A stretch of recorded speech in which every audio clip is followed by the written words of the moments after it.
What's up, everybody? Ruby Chase here with Synthfire and Rave Train.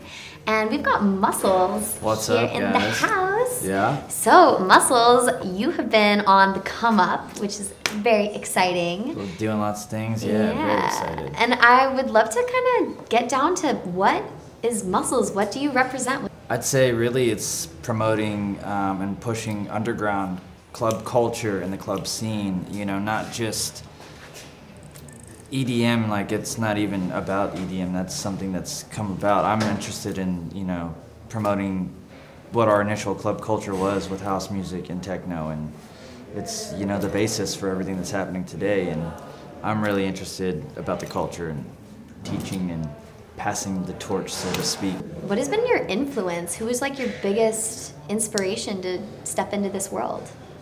I'm a huge fan of Daft Punk, like, since I was a little kid, but MK is someone that I'm a really big fan of. He's a big inspiration. He's, you know, one of the, not even just 90s, like, he's a living legend, basically, in my eyes, you know, and that represents 90s house music and 90s, you know, house culture to me, and that's the vibe that I channel, you know, with a lot of my stuff, as well as, like, the early acid house, like DJ Pierre and all that stuff, just underground techno and the old school stuff, and just the culmination of 90s culture and club scene. So you must be a 90s baby. I'm actually 80s. 80s baby. Late okay. 80s. Late well, that's 80s. good. You grew up in the 90s. Yeah.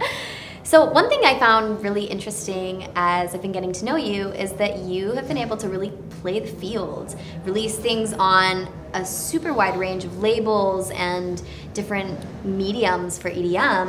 What's been your trick or the way that you've been able to navigate kind of playing the field when it comes to all the different genres and channels? Well, I did a previous alias before this and had quite a few releases, but even as this project as Muscles, I've done everything from Mad Decent and Fool's Gold to Tool Room and Black Butter Records. And as house music, like, not bass house, not feature house, like house, what I do, and I don't know if there's a trick or a secret. I just kind of do my thing, and I try to be myself as much as I can, and I feel like hopefully that translates and comes across, and that vibe really gets thrown out there, and, you know, maybe that's what attracts some of these guys to what I do in my sound. Yeah. Just try to be authentic. It's just me. Yeah. Yeah. Well, I've noticed that with just barely starting to get to know you. It feels very authentic, and it's been awesome to hear your music and hear your story. And as more uncovers, I'm just affirmed, like, oh, he's actually a really cool guy underneath all the music. So, well, thank you. That's been beautiful. And also, I'm curious what you are working on. What do you have brewing for this next year? There's a lot of really cool stuff, really big stuff. So I moved out here about 2 months ago now from Austin, Texas. So I'm still pretty Welcome fresh to LA. Out here in LA, and it's been great. I've been busy AF since I moved here nonstop, but got some releases coming up with Insomniac, Psycho Disco, some Tool Room stuff, and Asterix, which is an Australian label. But what I'm really excited about is I'm building a rig to do a live show, which hopefully, if all goes well, I'll be doing at the end of the year. So it'll be all hardware, no computers, playing live, doing a live thing, and that is something I'm really excited about and can't wait to do.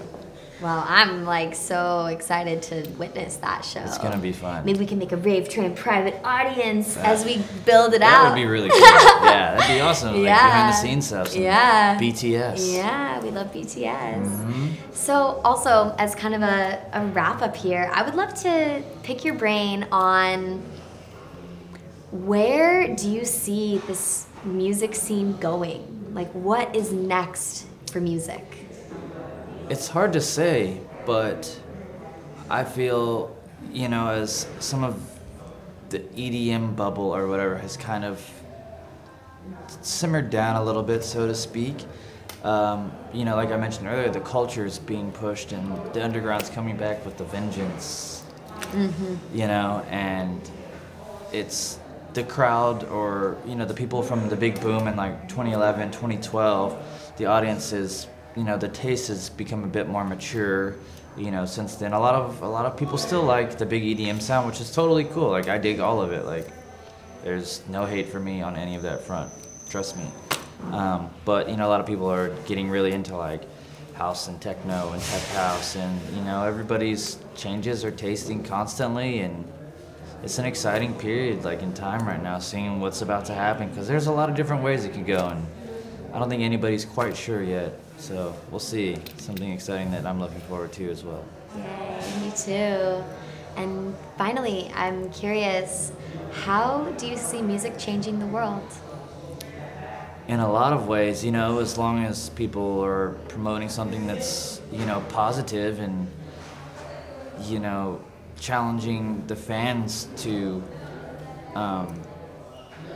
you know, be concerned with their favorite artists and who's actually making their music, and getting it back down to that instead of all this ghostwriters and all that. That's like a big controversy, and that's a whole nother topic of discussion and stuff. But, you know, I see a lot of online conversations of fans holding their favorite artists accountable now, and that's good. I think that's something good for our scene and for our culture, and what we do is, you know, that should be being pushed, because a lot of guys that make their own music and are extremely talented at what they do aren't getting the shine that they deserve, you know, because of these big marketing machines and stuff, which I get that side of it too, don't get me wrong, but I like the fact that artists are being held accountable for their music and what they're being made, or like what they're making or what they're not making, you know what I'm saying? Definitely. Wow, well, it's been such a pleasure talking to you today. Likewise. Thanks, man. Yeah, thanks for coming out on the me. show. Rave Train. Whoop, whoop, whoop. Let's do that again. That was awesome. So we'll just say on this count of 3, we'll do Rave Train. All right. Okay. 1, 2, 3. Rave Train. Whoop, whoop. You guys are awesome. Thanks for having me by. My name is Muscles. And I'm Ruby. Peace out, guys. Thank you.